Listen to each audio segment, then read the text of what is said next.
What's up? Welcome back to the Two Goat Show. We're your hosts, Miriah and Steph. Steph, happy Thursday. What's up? How you Happy doing? Thursday. Man, we're getting close. It's starting to feel real here. The butterflies every once in a while will start building up. Thinking about this game, but I'm ready to go. Yeah, it's been an exciting week. Exciting week for you, exciting week for us as faithful. Exciting week for a lot of our players, especially the ones that are in the Super Bowl for the first time, especially. So yeah, it's a good week. We're going to get into all of that. Chat, what's up? Hope everybody is doing fabulous. Yeah, hope the week is going great for all of you guys as well. Um, I'm ready for our team to play. It seems like it's taking forever for this game to get here. And Right. I'm ready for them to just play and get the win. But at the same time, I'm like so sad that the football season's about to be over. Like, I swear that it seems like this football season went by so fast. And hmm we're playing longer than any other teams, it's like longer for us, but still seems so fast. So for that reason, I don't want it to like become, I don't want it to be Sundays because I want to keep watching football. Like, what am I supposed to do for the next how many ever months, Like, man, like I have a basketball team, like I watch hockey, but football and the 49ers, that's my number one love. So Yeah, when it's not football season, I'm sad. I feel the Um, same. so and to think that when we were just talking backstage that it's only been a week since our last show. It's actually been shorter because we did our show last week on a Friday. That's true. Yeah. So last week, when we did our show, it had just been broke earlier that day when John Lynch did his press conference and brought you up in the press conference. So during our show last week, we were so excited about that. We talked about that, the chat, nonstop talking about it. Everybody's super excited for you. Well, since then, a lot has happened for you. That was just the beginning of what I'm sure has been a crazy week for you. Kind of talk to us. Tell us about everything that's been going on. Obviously, for those that don't know, maybe still people don't know, something happened with Bosa. Something happened with Good Morning Football. Go talk to us. Let us know everything that's happened and how your week has been going for you. So yeah, the John Lynch thing happened last week, and that was already cool on its own. Um, you know, just him mentioning me, I guess it got a lot of like eyes on my Twitter and Instagram, and I gained like a bunch of followers and whatnot. Um, and I had a feeling that someone would ask Nick, because there's a lot of media availability leading up to Mm-hmm. the Super Bowl, and given that John Lynch had just, mentioned me, I did have an inkling that someone would ask him. But yeah, it was the first day, opening night of the media. You were there, Miriah, and it looked awesome to be Mm-hmm. there. There were a ton of 49er fans, but Nick was asked about it. Shout out Leo for asking the question. And yeah, he said he's heard of or he's Oh, it seen the was videos Leo. before. Okay. Yeah, it was Leo. He's seen the videos before. He said I got him so good that it kind of annoys him. So I was like, I guess that's a good thing. Like if he's gonna be annoyed by it, I want it to be because it's so good, right? Um, and yeah, I mean it's been crazy since then. Uh, Pete Scraggs, or Scragg, I don't know how to his last name, but or Skaggs. He started following me actually yesterday on Twitter, and I didn't think anything of it. I was like, "Oh, that's cool," but he follows like over 1,000 people or something. So I Mm-hmm. was like, "Okay," like I'm just another person that he follows. Probably heard about the impersonation. I didn't think he was gonna bring it up on Good Morning Football, but as soon as I woke up, mind you, I woke up at 6:30 Mountain Time, right? So that's pretty freaking early. I already have like notifications of like Steph, like you're not gonna believe this. They just mentioned you on Good Morning Football, and I'm like, what the hell is happening? Like it was thing after thing this week, and just like the last week and a half, it's been absolutely nuts. So yeah, that's all I have to say about it. Actually, it's been cool though to have this happen, I guess, leading up to the Super Bowl. I just filmed my last Nick Bosa speech of the season, kind of bittersweet moment, given what's happened in the last week. And this is the last one probably for a while. So, Well, yeah. what if we win the Super Bowl? Is this going out before the Super Bowl or after? Yeah, it's going out before the Super Bowl because so what if we win the Super he Bowl? does his speeches before the game. Yeah. Mm-hmm. So it's the last like pregame, speech. I suppose like if they do win the Super Bowl, there will be more Nick Bosa videos, and that'll be great because then I can, there you go. Milk it a little. And as it's mentioned here, you reached 3K subscribers, so shout out to you for that. Let's go. It's been an awesome week for you. It's so deserving. I'm so proud of everything that you're doing. I'm proud to be a part of it. I'm just proud of you all around.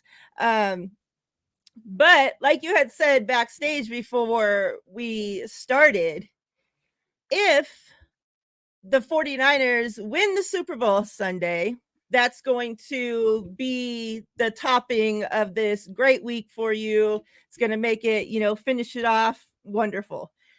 However, if the 49ers fail to accomplish that, it's going to be kind of bittersweet, you said, right? So, yeah. How's that going to work? I mean, I guess we'll find out. And I don't know. For some reason, all of this happening makes me feel like the 49ers. Like, I know I have no correlation with the 49ers, but there's just so many good vibes. Like, first it was like the ladybug thing, which like we've all experienced. A lot of different fans have experienced their own like, situation when finding, ladybugs. And I was like, man, right? Like that's very coincidental. That feels like something in the air, just something special. And then all this happened, just the timing of everything. I feel like everything happens for a reason. So I'm like, it makes me feel good about the 49ers chances on Sunday. Yeah, I saw, people posting on Twitter, X, whatever, pictures of that, they're out and see a ladybug and they're like, I can't even remember the last time I saw a ladybug, and right. They're like, I'm going to do this, whatever they're doing. And all of a sudden there's a ladybug there. And it's just like such a weird coincidence, that happened faithful. And I'm sure other fans, everybody across the United States, wherever there's ladybugs, are finding ladybugs, but they're not posting them online for us all to see and it meaning something, right? So, but you never know. Maybe it's just the faithful. I haven't found any ladybugs. However, I've been looking because I'm like, I need to find my damn ladybug. Where are you? You gotta look. It's out there. They're out there. I see a lot of more people joining the chat. What's up, wonderfuls? I hope you guys are all doing great. Happy Thursday to all of you. Gammon. A bunch of men are going to get ladybug tattoos if the 49ers win the Super Bowl. Ain't no shame in it. There's no shame. Me and Steph are going to get ladybug tattoos too if we win the Super Bowl. So I mean, I know like Rick Diaz, he's going to get a ladybug tattoo on his butt. He told me so.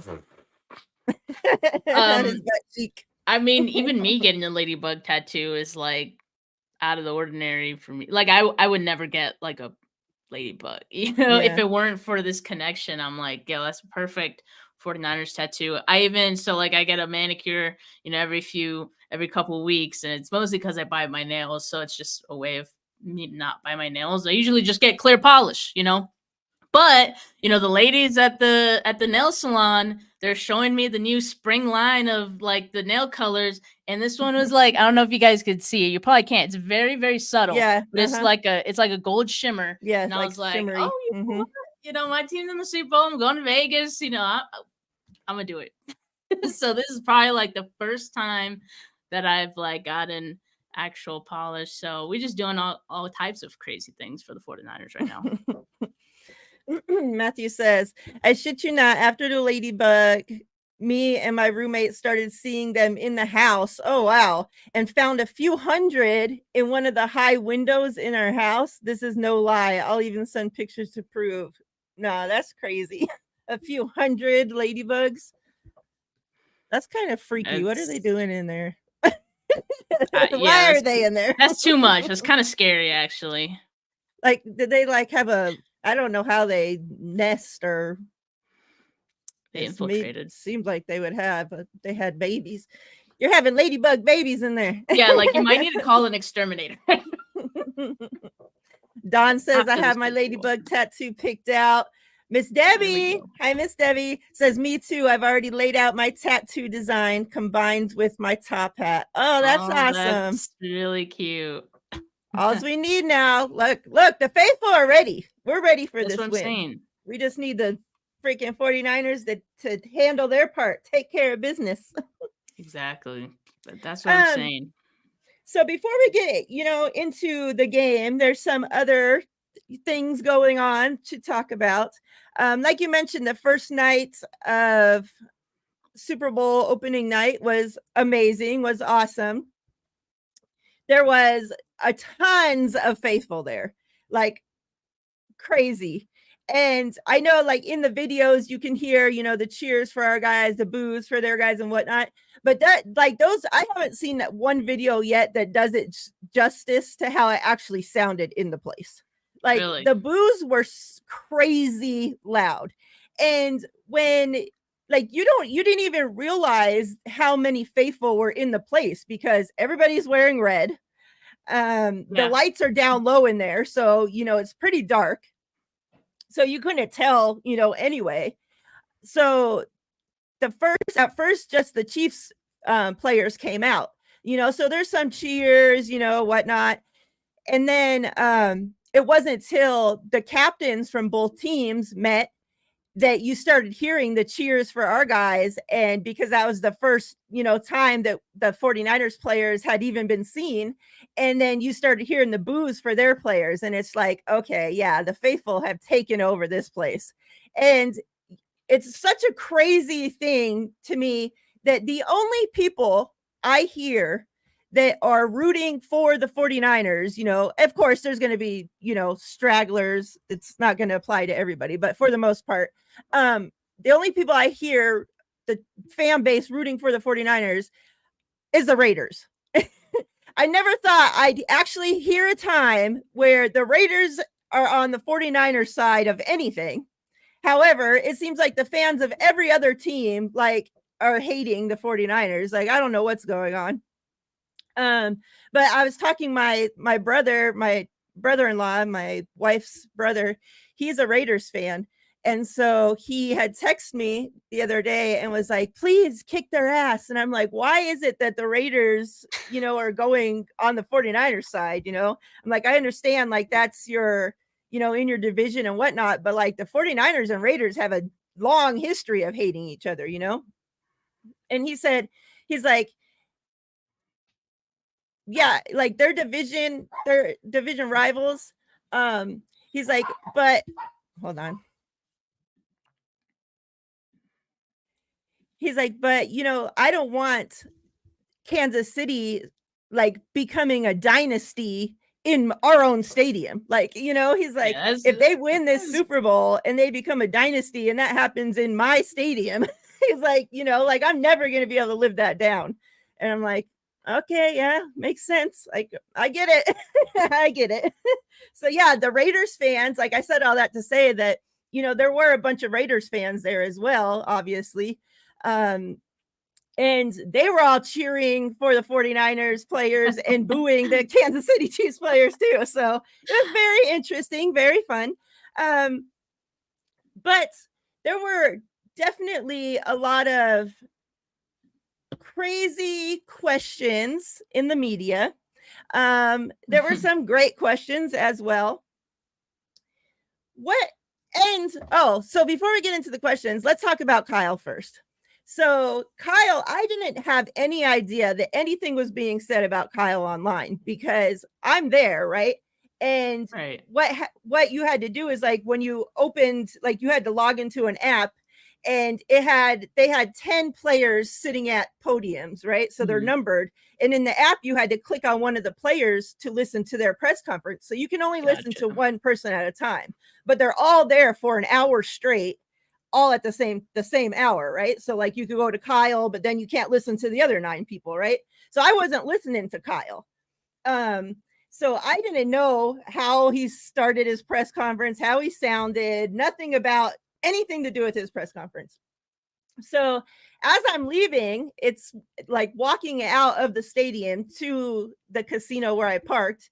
I'm like having to walk there. So as I'm walking, I'm reading Twitter, catching up on stuff, and that's when I start seeing like everybody's talking about, oh, I don't want my head coach being drunk and yada yada yada, and I'm like, what the hell's going on, And I see all this, like my group chats like are blowing up where I can't believe people are mad at grown adults for being like having drinks and like all this like reactions from both sides. And I'm like, what is Mhm. going on?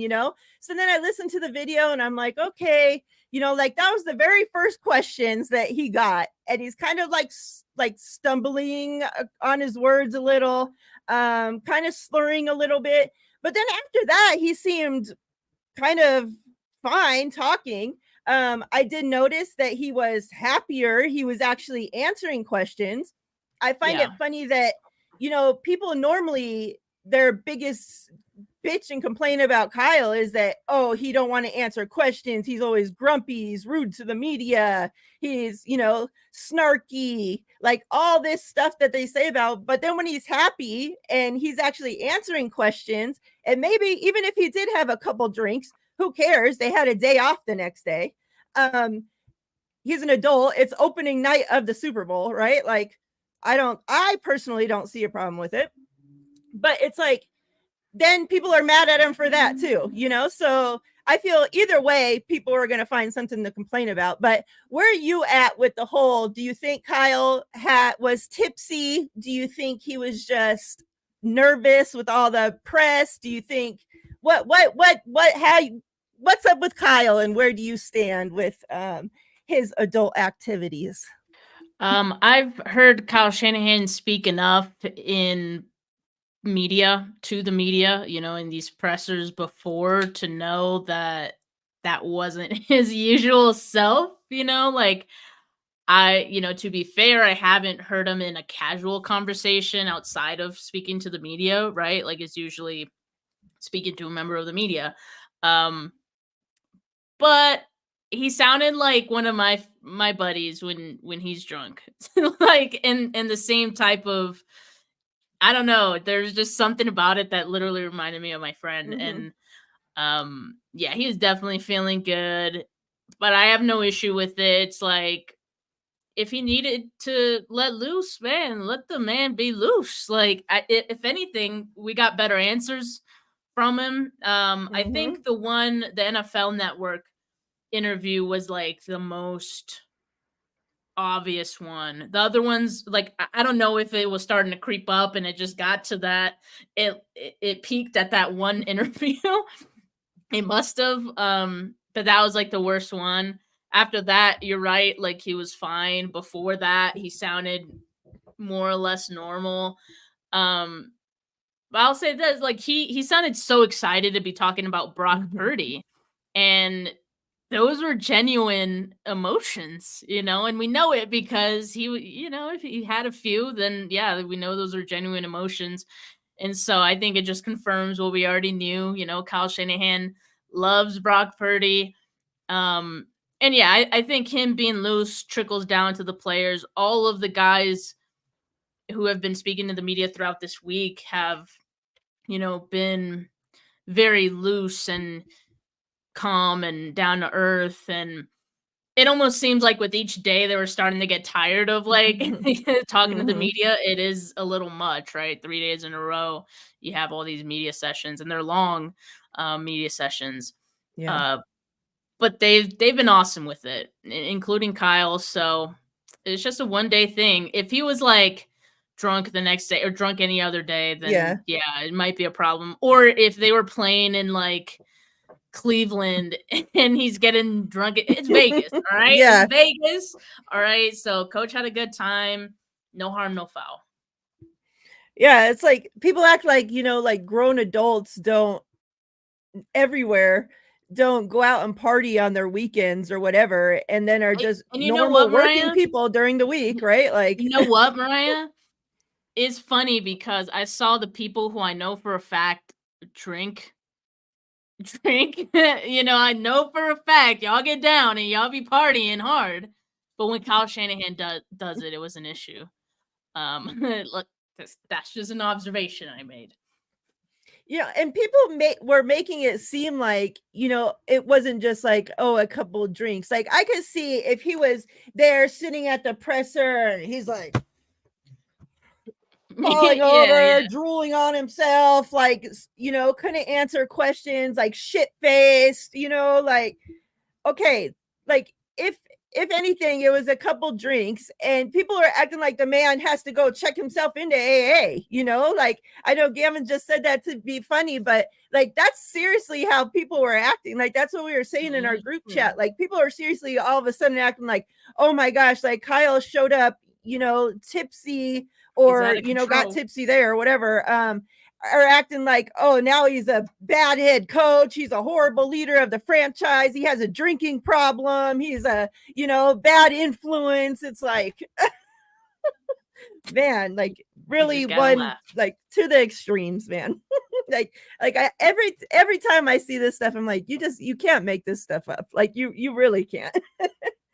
And also, like, he could be a lightweight. Maybe he's a lightweight. Maybe he barely even had anything to drink, but because he's a lightweight, like, it got to him quick, right? So, yeah, I have no issue with it. He seems like his normal self now, so that's is gone. Moments pass. I do agree that the guys have been doing a great job answering questions. We know that some of the guys are shy where, they're normally don't open up too much to the media, but everybody I think from all of them that I've seen so far, like there's none that really stick out to me where I'm like, oh, that press conference didn't go well, or this player was, like standoffish, or like, like Debo's Debo. I'll say that, but other than that, it seemed like the guys, they're answering questions. Kittle, of course, like he's like made for this, I swear. Him and Kelsey on the other side, I swear they're both the same when it comes to this kind of stuff. Like they're such showmen, like putting on a show for everything. But like I was saying before, is that there's been some crazy questions, a couple that stick out to me. The tattoo one, like I was really frustrated with that question because they literally, that guy, whoever it was, asked that question. Oh, if you're guaranteed a Super Bowl, would you get Brock Purdy's face tattooed on you? To every player that was doing a press conference on both sides, not just the 49ers, but on the Kansas City Chiefs, but with Mahomes' face. And it's like, you're asking grown men about getting another grown man's face tattooed on their body.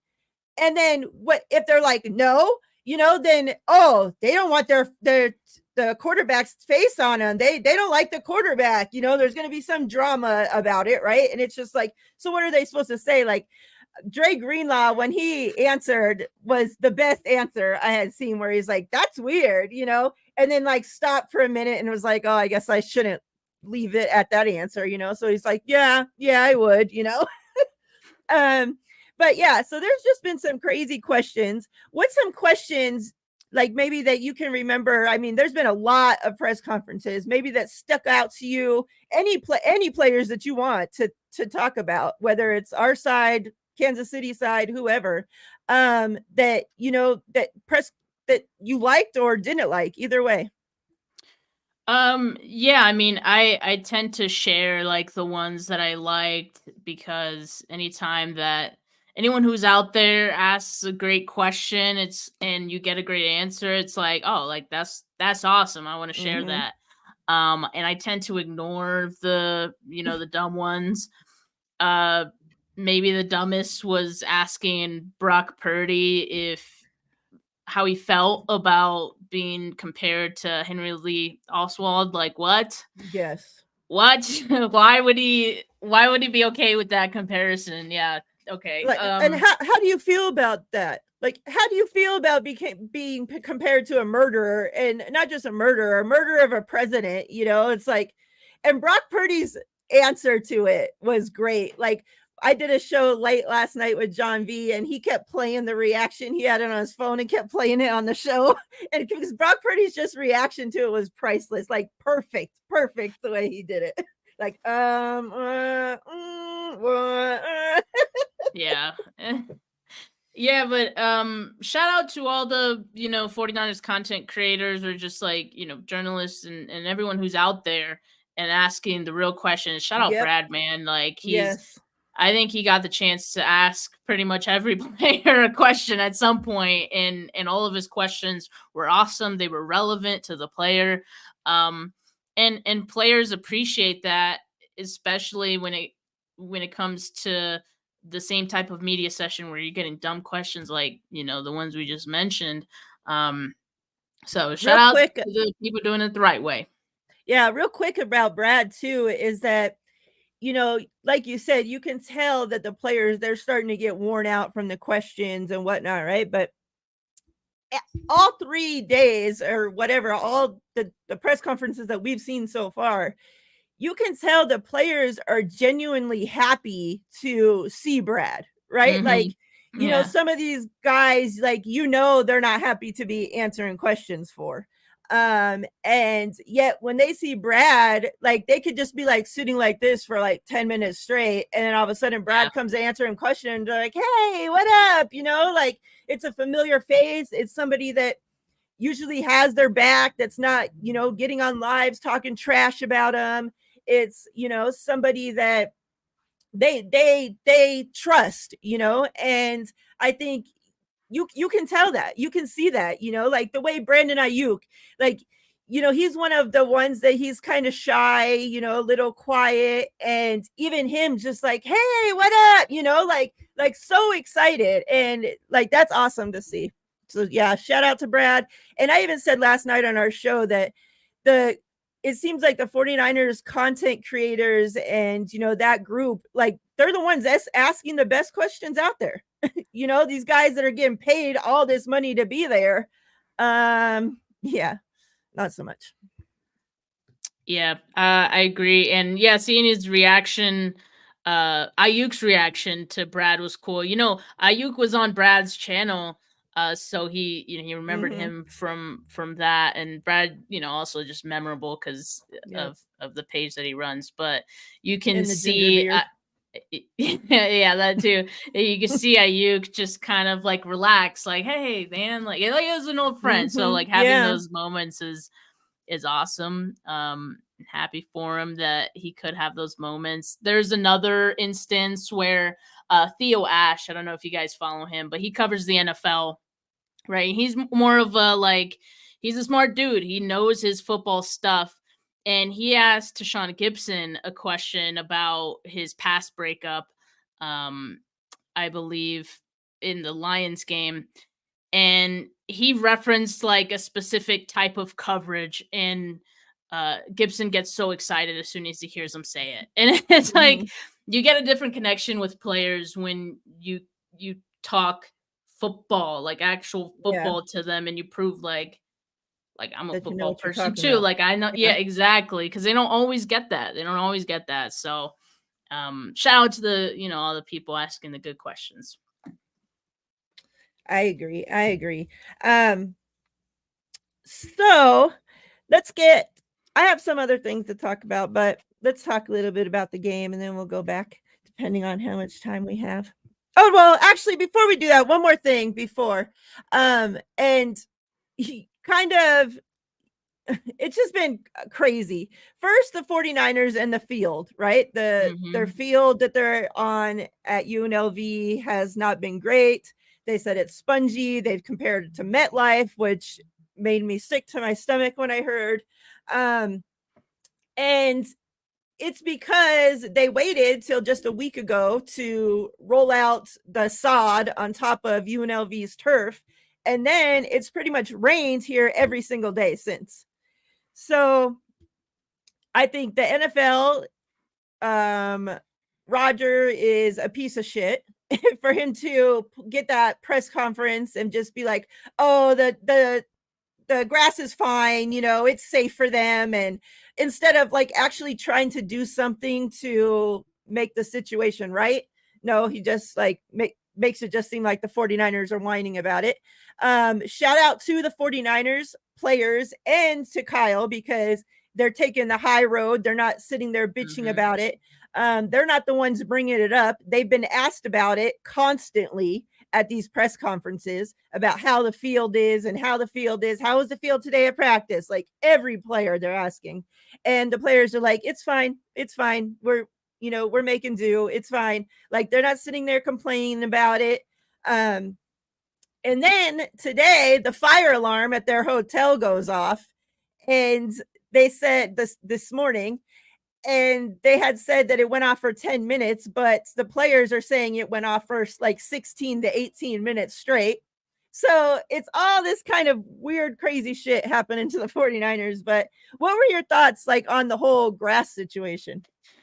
I mean, it's a bad look for the NFL, but the NFL doesn't seem to care. I'm glad the NFLPA, spoke up about it because, I mean, as players, like the players can't be happy about it, not just 49ers players. It should bother every player in the league, but because it could just as easily happen to them at some point because the NFL doesn't seem to prioritize uh these fields for whatever reason. I mean, we saw what happened in on the field last year in Arizona's that Super Bowl. So yeah, I mean, it seems to be a trend at this point. And if you're a multi-billion-dollar company and you can't even get fields right, that's a big part of your product, having high quality fields. At least it should be, right?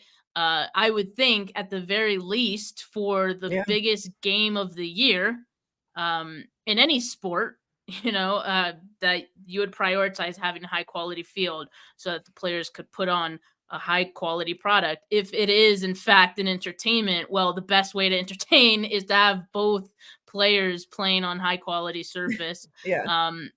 So it's crazy. It's really unfortunate for the 49ers. It's not like I keep reminding people it's not like a conspiracy against the 49ers because this would be happening to any like of the NFC teams like if they got to this point, right? Yeah. It's not specific to the 49ers, but they're handling it in stride, at least publicly. And it's good because then if you're not making a big deal about it publicly or to your players, maybe you don't want it to be a distraction. That's what I didn't want to have happen for the players to have to like think about it. And it seems like they're still thinking about it because they get asked about it every day. But yeah, I think I'm glad that they're taking the high road, but hopefully it gives them an extra chip on their shoulder come Sunday. Yeah. Fire alarm, conspiracy or coincidence? I mean, the fire alarm thing that's so common. Like that happens, I feel like every year to at least one of the teams in the Super Bowl, right? So to me, that's a non-issue. It's annoying more than anything. I don't know if Yeah. it actually like if it was the morning of the game, then that could really take some guys off and really impact their sleep and maybe the preparation for the game. But it's Thursday morning. I'm not too Yeah. worried about that. I do remember like, because I feel like most of the times the players are staying somewhere, like we're not going to hear if the fire alarm went off at their hotel, right? But it seems like during the Super Bowl week, like we hear that a lot, that the fire Mhm. alarm goes off at one of the team's hotels. Yep. So yeah, that is pretty interesting. But especially here in Vegas, that happens a lot. I mean, I've worked in the hotels for a lot of years. And it's more common than, people think. So let's get into the game a little bit. And then, like I said, we'll come back and talk about some other things to end the show. But kind of just heading into the game, like where, up until this point, I kept telling you when we would do our predictions for the other playoffs that it's hard for me, like even against the Bills, when the Chiefs, were playing against the Bills, I told you, it's hard for me, and the Ravens, it's hard for me to bet against the Chiefs because of Mahomes and Andy Reid. Mhm.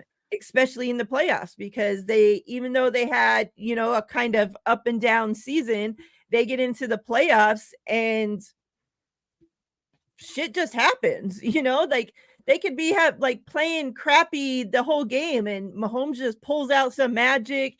Andy Reid calls up something and they make something happen, and I kept telling like until they prove that they're not the it team, like it's just hard for me to bet against them. Well, it is until they play my team, of course, because I have more confidence in my team this season.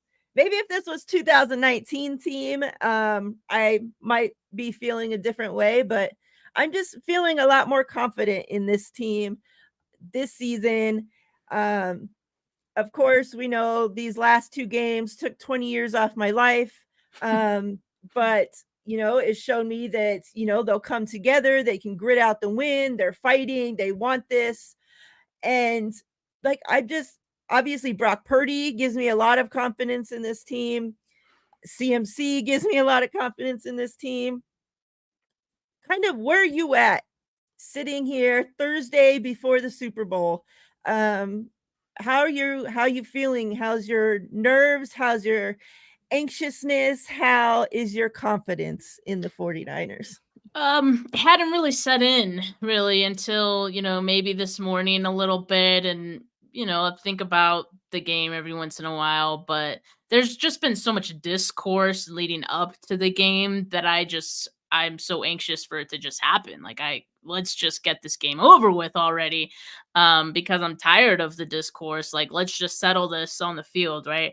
Uh it's interesting because, yeah, I was counting out the Chiefs in their previous two playoff games as well, against the Bills and the Ravens, and they made it happen. So really, at this point in the season, it isn't even about who's the best team on paper. It's about who plays the best for 60 minutes that given day, right? And that usually involves who has a better game plan, who has a better game, like, or clock management in the game, right? There's so many factors than just, who's better than who. Like, and that's just the reality of it. So, yeah, I think the 49ers know, you can't count out this Chiefs team.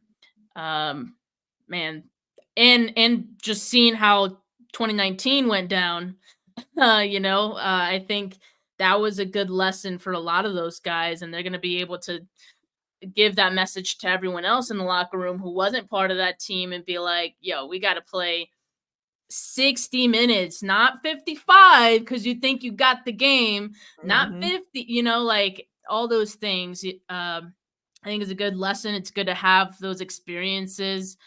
And man, I mean, I'm confident in the team. Uh, Both teams are very different since the last time, Yeah. they met in the Super Bowl. I guess the biggest matchup is, Steve Spagnuolo against Kyle Shanahan, and who's going to manage the clock better in the fourth quarter. That's what the game is going to come down to. So, that I have confidence in, the 49ers. I have confidence in Kyle Shanahan that he's like grown, this season, that he's like learned from mistakes. So I'll say this too, because like Judd York was on the Kay Adams show and he talked about how Debo Samuel was at halftime, and he told him, just tell Kyle to give me the ball. And what did Kyle do after halftime? He gave him the ball. So you have players who have a relationship with their coach and with other members of the team to feel confident enough to be like, hey, like, I'm gonna call my shot here, and he's done it before. He did it against the Cowboys, in that one wild card game too, a couple years back. And so those are the kind of guys that you have on this roster. I mean, Christian McCaffrey is the same way. So I Mhm. think if 2 weeks ago wasn't a lesson in knowing, I could trust a guy like Deebo Samuel in these moments. I don't have to steer away from the run. Even though we're down 17, we just have to move the ball and get a score here. And if that involves running Christian McCaffrey, if that involves running Deebo Samuel, you got to do it. So Yeah. that's what I'm hoping that Kyle Shanahan kind of has learned and goes into this game knowing. Yeah, you bring up Spags, and something I took away from listening to the defense talk on Kansas City's side throughout these press conferences is that they talk about Spags a lot. Mhm. They talk about how, a lot of these guys have really close relationships with him. They talk about how he's like a father figure to them. And their big saying throughout the whole thing is, in Spags we trust. This is the best. You talked about, two completely different teams than last time we met. And yeah, the 49ers had the better defense, at that time when we met then. And this is the best defense that Kansas City has had since Mahomes has been there. I was looking at this thing earlier, and their defensive ranks, they had 57 sacks, which was ranked second. 17.3 points per game allowed, ranked second. 289.8 total yards per game allowed, ranked second. 44.1 opponent punt percentage was third, and 176.5 pass yards per game allowed, that was fourth. So, I mean, their defense is playing great. It seems like, they're playing hard for Spags. And yeah, I Yeah. know that I keep hearing that, that they like to run a lot of disguises and blitz a lot. And I just hope, the last aggressive defense that we played was the Ravens. Mhm. And I just hope that whatever they could have taken away from the Ravens game, and to not do that same shit, to not make those same mistakes in this game. I hope that whatever was going on with Brock in that game, that it just, please don't let it happen in this game. Please. They were doing some things right. Obviously, the Ravens Yeah. were Uh-huh. in that game, but the 49ers had like 500 yards of offense as well. Yeah. So, the We need our 49ers were receivers also to let doing some balls things hit them right. in the hands and bounce up and They were like do good that shit. game.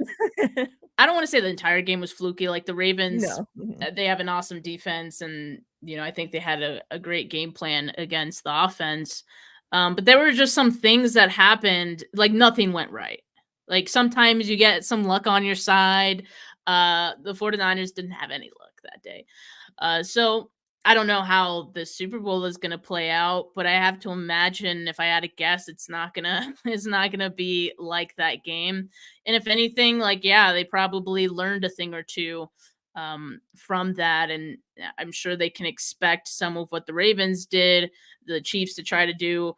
And the thing about the Chiefs is, yeah, they're kind of unpredictable um, on any given play, right? The way they're going to defend it and the different looks that they're going to give Brock. They want to complicate his life as much as possible. But I think what was interesting about the advice that Brock Purdy got from Joe Montana is trust Kyle Shanahan, trust the game plan, you know, keep just continue to trust that. And also I'll say take what the defense gives you. I think even Brock admitted in that game against the Ravens, he stopped doing that at a certain point, and he was just trying to make a big play.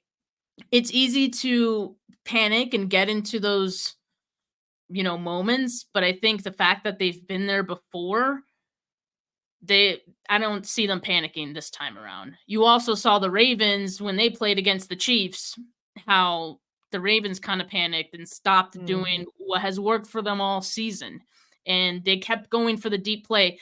The Chiefs defense has allowed, I don't remember the exact number, but they've been really good at limiting explosive pass plays, right? So you're not going to get a lot of shots downfield. Like, it's just not going to happen. So what Right. do? You take what the defense gives you. If that means a check down, you take it. If that means a 3-yard gain, 5-yard, you take it, because you just got to inch closer, and you can't get Yeah. into a situation where you're in 3rd and longs against this defense, because then they could pin their ears back, really give you some issues. So they have to be comfortable with not panicking and just taking whatever they can, even if it's small, like Yeah. incremental improvements and moving down the field.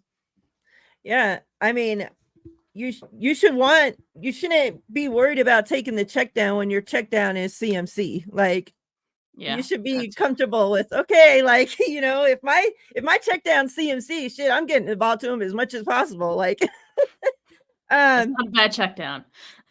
right. Let me ask you this. If next week we're talking and things don't go our way, we're Mhm. talking about a 49ers loss because of what reason? If they lose this game, what happened? Sorry, my cats are like about to they're about to fight. I'm just like waiting. Um so you're basically asking me, if they were to lose, what's the most likely Yep. reason that they would lose? It's because they did what? Or they didn't do what? They left too much time on the clock for Patrick Mahomes. I mean, and it's so much easier said than done, right? Like, so many Mm, teams know you can't leave time for Patrick Mahomes. The Bills left, like, what was it, 30, 20 something seconds? I don't remember. And even yeah, that, like, that's all they needed. Like, really? So yeah, it's easier said than done. Um, that clock management, like I said, in the fourth quarter is going to be huge. The game is going to be won or lost, I think, in the fourth quarter. We saw how it went down the last time these two teams played. I mean, both teams want it just as badly, and so it's not about effort. Everyone's going to be going all out in the fourth quarter. It's about who uses their time smarter. yeah, So, yeah, it's going to be huge, and that's going to be the big test for Kyle Shanahan, right? Because that's been his, like, Achilles heel, much of his head coaching career. And so until he gets that monkey off his back, he's going to continue to get those questions, and like, people wondering if he could ever overcome those things. But I don't know. He's shown a lot of growth to me this year, and so I'm really yeah, hoping that this is the time that he really figures it out. 13 seconds. Technically, yeah, 13 seconds? It was just crazy. 13 seconds? Yeah, I'd have thought I won the game too. But that just goes I along would to have the been so sick. Oh yeah, that's so yeah. I'm finding the nearest building in Vegas, man. But yeah, no, that's terrible. But you would think, like, 13 seconds, that's we're good. All right. We just gotta just play defense. But then you forget that, like, you're playing against Patrick Mahomes, and it doesn't matter what defense is on the other side, he's gonna find a way. So really, you have to have the ball last. The 49ers have to have the ball last. That's it. So Mahomes' receiving weapons have been kind of up and down this season. We know that they had a lot of drops. We know that his most reliable, his favorite target is still Travis Kelce. It seems Yeah. like even us, when we play them, like, Mahomes is going to Travis, yet you could have three guys around him and somehow he still gets the ball. Like, who do you think we have guarding Travis, and what do you think we're doing to stop Travis Kelce? I don't think it's going to be any just one guy. I think you have to play a tight zone around him. Um, and you just got to be in play. I mean, he's going to get his, he's going to have a game. You just got to make sure it doesn't get too crazy. You can't let him then, like, break away for a bigger gain after contact, right? Like, you have to be able to bring him down right away. What I'm most worried about is anytime Patrick Mahomes scrambles or escapes the pocket, he's looking downfield, but he's gonna make it look like he's gonna scramble and run like by himself. But then he's gonna throw. What you don't want is defenders coming down to like stop Patrick Mahomes, and then they leave Travis Yeah. Kelsey open. So they need to float around him even if Patrick Mahomes escapes the pocket. And there needs to be like one defender or two, like maybe the safeties, I don't know, responsible for Mahomes if he when he does escape the pocket. So are like Lenore on Travis and Charvarius on Rice, or what do you think we're doing? I mean, which corner would defend him? That depends on where he lines up, right? Like who's most responsible for him. But if you're playing zone, I mean, there's going to be a number of guys who would be responsible for him. Basically, the entire defense, depending on where he goes, would be responsible for him, right? So that's why you always have to like pay attention to where he is on the field. I mean, it's easier said than done. I think the safeties have to make sure they stay over the top of him at all times. Like they're going to be the umbrella, that keeps anything becoming a bigger play than it needs to be. Yeah, we're gonna probably need a big game from those safeties too. Melissa had asked us a great question on our show last night, and I'm going to now ask you that same question. We know that Mahomes is running some kind of little streak got going on where he hasn't thrown an interception. Let's say that streak that streak is coming to an end on Sunday. Who breaks that streak? I think I would have to give it to one of the safeties because I don't think Patrick Mahomes makes like an egregious mistake where he doesn't see the defender and like he throws it right to him, or a corner will try to jump the route. Like I don't know if I'm seeing that with Mahomes this time. I think I'm seeing like a deflection. Ball pops up in the air, a safety comes up and grabs it. So I'm thinking either Tashawn Gibson or Jair Brown, um, could do that in heads up moment. Yep, I like it. I like it. I would love that for Jair Brown. Who did I say? I said Jair Brown, and I gave two. Who was the other one? David in the comments says Oh, I Fred don't Warner remember. or Greenlaw. That's a good one. Yeah, John V had said Fred Warner, I think. I would love that for him too. Yeah. I could see Fred, we need our big time players to make big time Yeah, plays in they these big they time need to moments. play for So, sure. yeah. Mhm. Score prediction, you ready? Yeah. I had one Good, earlier. because I'm not. I had one earlier in the week. Here's what I'll say. I think it's going to be a lower scoring game. You think both of these, offenses, you're like, might be a high scoring, but no, I'm looking at these defenses. And I think even the 49ers defense is going to be able to step up in this one. So I'm going to go 23-21 49ers. If while I'm thinking about mine, if this game comes down to Jake Moody field goal, how confident are you as Jake Moody is lining up to kick that field goal? I would probably not like. A lot of people are like, I can't watch this. I'm not never that kind of person. But if Jake Moody had to go and kick like a game winning potentially field goal, I don't think I could watch. Like that's how nervous I'd be about that. Look, I'll say this: he was 4 of 4 when he kicked there in the Shrine Bowl at that Allegiant Stadium. Yeah. So he has reason to feel confident, but then it's a Super Bowl, and I don't know. That's a lot of there is no greater pressure for a kicker than literally that moment. So I wouldn't feel great about it. I'm nervous. Like right now, I have butterflies in my stomach just thinking about that moment. So I could just imagine how I'd be feeling in that moment. Let's Like, not speak it into existence, all right? Let's just not let's not do it.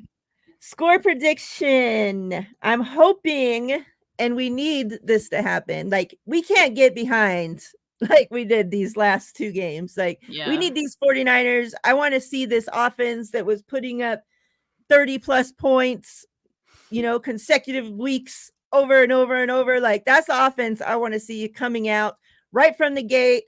The opening drive, 7. Next drive, 7. Next drive, 7. Like, Damn. can't be, like, we can't be screwing around. This is Mahomes. That's true. This is true.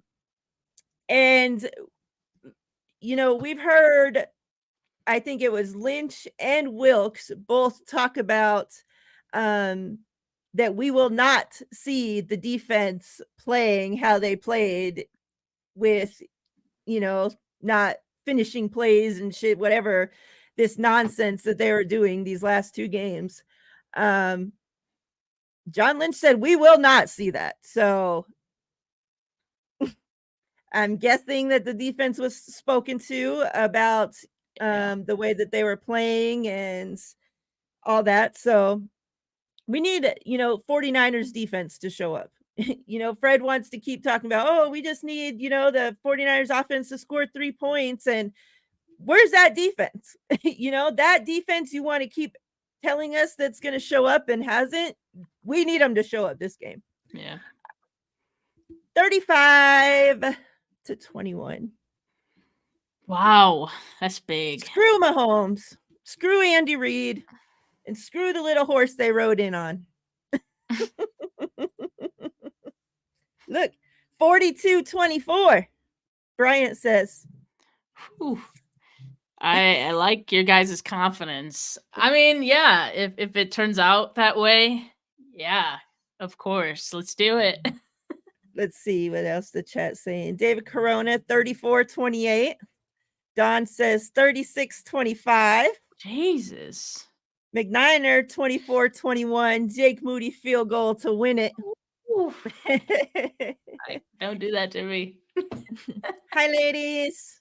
I'm on a plane to Vegas. Have a safe flight, Sin. Matt says 24-17. Okay. Yes. I don't really give a shit what the score is going to be as long as the 49ers win. We could win by 1 point. We could win by 10 points. We could win by 30 points. I want the 49ers to win. When the 49ers win, who's getting MVP? Okay, so I've thought about this, right? And I can see a scenario in which it's Brock Purdy. I can see a scenario in which it's Christian McCaffrey. But the reason for each of those guys is different. So if Brock Purdy orchestrates a game-winning drive, it undoubtedly has to be him. Regardless of how he looked, even in the beginning of the game, it has to go to him. If CMC has like a big, touchdown score or something like that, and the 49ers don't necessarily need like a game-winning drive, I think it could go to Christian McCaffrey. In no way does it go to a defensive person. Typically, I think that's pretty rare. I mean, I think a defensive player would have to have the game of his life and one or more turnovers, I think. Because who have we seen win on defense before? Vaughn. I don't even remember most of the MVPs for most of the remember. Super Bowls, like, but like, I hate that it's not like, I wish that it was just fairly done and not just, certain awards always just go to the quarterback, So whoever wins it, I hope that it's like they actually deserve it. So who would you predict? I mean, I would say CMC. I definitely could see that, but I could also see if it's a game where Debo needs to come in and take over. I could see I can see that too. happening as well. Let's say Debo has 150 yards and 2-3 touchdowns, like him or CMC have a game like that, I think it's kind of hard to then give it to the quarterback. Yeah. Screw it. Let's give it to Trent Williams. Yeah. He deserves it, man. Trent Williams gets 2 touchdowns. If Fred Warner gets 2 pick sixes, he's gonna have to get MVP. Like, speaking of awards, we have NFL honors tonight. Let's talk about it a little bit, and then we'll get out of here. Oh, and as well, actually, before we get into NFL honors, I did want to talk about a couple other awards that went out that we found out about today. And that's for Brock and CMC. The first time ever 2 teammates have won both of these. FedEx Air Player of the Year and FedEx Ground Player of the Year to Brock and to CMC. The way that they, announced it to them, Juice's wife made them vests and, announced the news to them and gave them their vests, and FedEx, gave them both trophies and stuff. So it was very awesome. Both of those guys, and thinking about the 2 teams, the differences, between our team and the last time that we played Kansas City, the addition of those 2 guys, that's 2 players, but 2 huge players for this team, and 2 players that have meant so much for this team this season. And obviously we wouldn't be in the Super Bowl without either of those guys. They both had unbelievable seasons. For Brock to come out and play the way he did, label him whatever you want to label him. I don't give a shit. I label him a winner. I label him a leader. I label him a damn good quarterback of this team. And CMC, I mean, you could just go on for days and days and days about how wonderful of a player that he is, and like puts this team literally on his back and runs down the field game after game after game. And we need him to do it one more game. So touch on those 2 things real quick, and then we'll get into NFL honors. Yeah, I mean, those 2 guys definitely deserve it for the types of seasons that they've had. It's incredible that it's the first time, one team has had both of those guys, or 2 players on the same team win the award. So again, it just speaks to how good both of them have been in their own right this year. They definitely both deserve to be in the MVP conversation this season, when those 2 things happened. Still pulling for Christian McCaffrey to get Offensive Player of the Year. I still definitely think, he's probably the front runner for that. And, again, Lamar's probably going to win MVP, but we had a nice run with Brock being up there, and people aren't going to forget that. Like, people aren't going to forget that he was in that conversation, because he did absolutely deserve it. Yeah. So you already said Offensive Player of the Year, CMC. I can't see it going to anybody else. I know that Tyreek, was pretty close there for a bit. But then he missed a bunch of games towards the end of the season, and I think that totally took him out of it and gave that to CMC. Like you said, MVP, I'm guessing that's going to go to Lamar. What about Defensive Player of the Year? Do you think that goes to Watt, or who do you think gets Defensive Player of the Year this year? I don't know. Maybe Myles Garrett, if not Watt. It could be. I'm trying to remember who is even like the final, the consensus finalist for that. Because it seems like Myles Garrett, his season kind of fell off at the end too. Yeah, it's been a while since I've had to care about other teams, so kind of hard to answer. Offensive Rookie of the Year, you think Stroud? You think, yeah, Stroud, but Puka is going to be pretty close too. Puka had a hell of a season too, man. Yeah. I still am sick that we have to go. That he's on the Rams. Defensive rookie of the year. I don't know. Will Anderson, I think, was like Oh, yeah.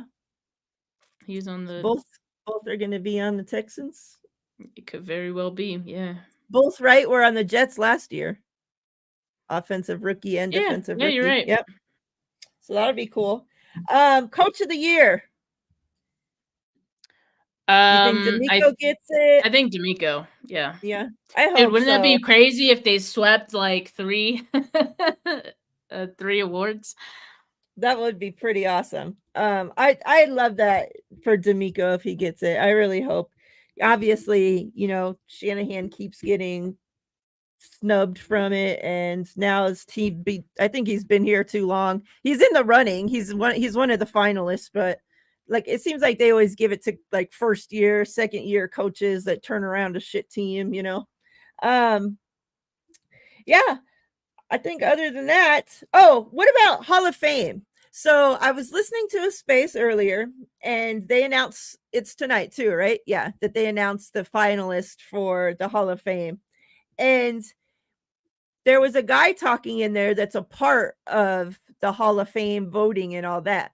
And Mhm. he said, of course, I'm not, because they were in there trying to, like, who do you guys think's, you know, going to be the finalists, blah, blah, blah, going back and forth. And he goes, well, of course, I'm not going to, you know, let you guys know who it is. But I will tell you that all these guys, the guys, you know, the finalists are the guys that are getting in. They're all related somehow.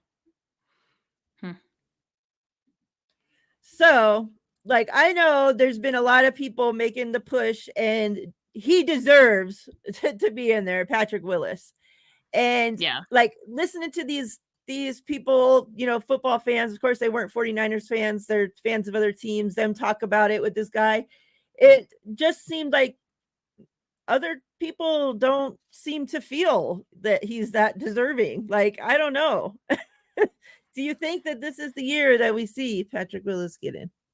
I hope so. I mean, he definitely deserves it. I think what hurts him in the eyes of 49er fans, of course we have a bias to it, but Mhm. for a lot of people, the amount of years that he played does play into it. So had he played longer, he'd definitely probably be more considered more of a shoe in. But yeah, you're gonna have that debate internally of did he play long enough uh to deserve it? That's the question that most people are gonna have. Although I'd definitely give it to him. But I'm biased. It's like, how many years? Like, man, it's already been a few years already that he's been eligible. Like, Yeah. doing our guy dirty. Like, I'm sure, like, you can look at the Hall of Fame, and there's some people in there that if he had been running up against those people, like, he would have been in for sure. Like, there's some strange people in there that I don't know how they got in there. And then, like, then you look at other times and it's like such good guys, like such great football players keep missing out and missing out and missing out year after year and after year. And it's like I know that he didn't play, you know, that long, but I mean, what would have been better, that he would have stayed playing 15 years and the last 5 years he would have played like shit, but yet he would have been in league 15 years, so it made it better. Like, isn't it better to Yeah. dominate all 9 years or whatever that you're in the league, instead of like falling off and continuing to stay in the league just to have time on your resume? Like, Yeah. I I would mean, think. I don't think players even think about that, when they're mulling retirement. No, of But course yeah, not. But like to it's these just voters, like, you know, like I'm just yeah, wondering like how they think about this shit, you know. yeah, for sure. Get our guy in there, damn it. Steph, what else? What you got going on? Any closing thoughts? All that good stuff. Um Yeah, man, just excited for this game. I have my preview show with Lori Fitzpatrick later tonight. It's gonna be in about an hour 15, but I still got some prep work to do for that one, so I might have to push it back. And I think, uh, yeah, that's like my last show, and then tomorrow I'm flying out to Vegas. So stay tuned. I'll be posting some videos from out there all weekend on my YouTube. Vegas, baby. Everybody's coming. Everybody's coming to Vegas. What's up, 49er dude? You finally caught us, but we're on our way out the door, sir. But I appreciate you coming through. Yeah, just make sure that you're subscribe to both channels, Steph 49K and 49 Faithfully. We greatly appreciate it. Steph, I appreciate you. Have a safe trip out here. Everybody that's coming out, traveling, either way, have a safe trip. If you're going to the game, if you're going to a watch party, whatnot, please stay safe. I hope next week, you guys know, the GOATs, you guys are my last show of the week. So next time I do a show and next time I see you guys, we better be Super Bowl champs. Or else I'm going to be here crying and you guys don't want to be seeing that. So you guys better put every good vibe you got out there. We need it. We need all the good vibes. David, if you go to the description box of this video, I have the link to Steph's channel there. So you can just click the link and it'll take you right there, sir. But yeah, chat, we appreciate you guys. You guys have been awesome. You guys are always awesome. Miss Debbie, blessings to you. And yeah, much love. Until next time, fam. We're out of here. Super Bowl champs coming up. Let's go. See you, faithful.